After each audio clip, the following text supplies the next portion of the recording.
अस्सलामु अलैकुम वरहमतुल्लाहि वबरकातुह।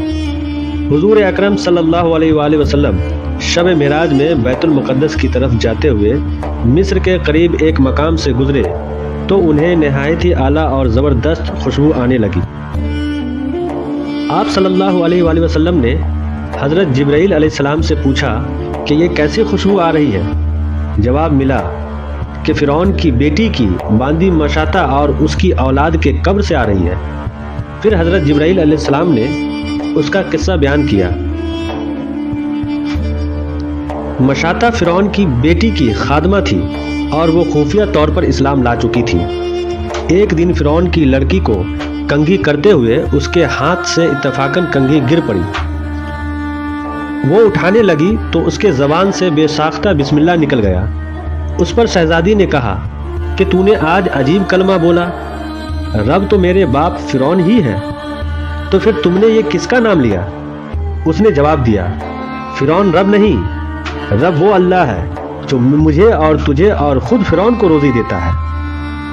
शहजादी ने कहा, अच्छा तू मेरे बाप के सिवा किसी और को अपना रब मानती है?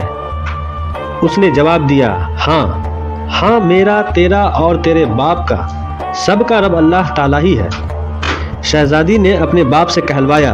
वो सख्त गज़बनाक हुआ और उसी वक्त उसे दरबार में बुलवाया। कहा, क्या तू मेरे सिवा किसी और को अपना रब मानती है? उसने कहा कि मेरा और तेरा रब अल्लाह ताला ही है जो बुलंदियों और बुजुर्गी वाला है।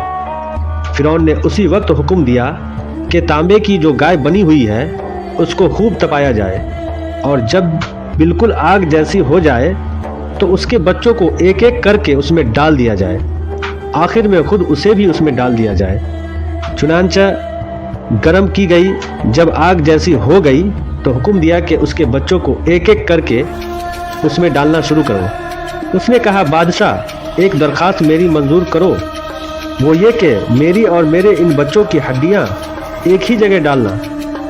उसने कहा, अच्छा तेरे कुछ हुकूक मेरे ज़िम्मे हैं इसलिए ये मंजूर है।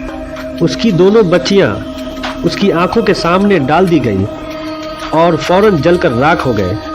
फिर सबसे छोटे की बारी आई जो माँ की छाती से लगा हुआ दूध पी रहा था। फ़िरौन के सिपाहियों ने उसे घसीटा तो उस नेक बंदी की आंखों तले अंधेरा छा गया। अल्लाह ताला ने उस बच्चे को उसी वक्त ज़बान दे दी और उसने आवाज़ बुलंद कहा, अम्मा जान अफसोस न कर, अम्मा जान ज़रा भी पस व पेश न करो, हक पर जान देना ही सबसे बड़ी नेकी है। चुनांचा उन्हें सब्र आ गया। उस बच्चे को भी आग में डाल दिया गया और आखिर में उनकी माँ को भी उसी आग में जलाकर मार दिया। ये खुशबू की महकें उसके जन्नती महल से आ रही है। अगर आप लोगों ने मेरे चैनल को सब्सक्राइब नहीं किया है तो कर लीजिए सब्सक्राइब, ताकि मैं इसी तरह इस्लामिक वीडियो डालता रहूं, और बेल आइकन भी दबा लीजिए ताकि मेरी वीडियो का नोटिफिकेशन आप तक पहुंच जाए। अस्सलामु अलैकुम वरहमतुल्लाहि वबरकातुह।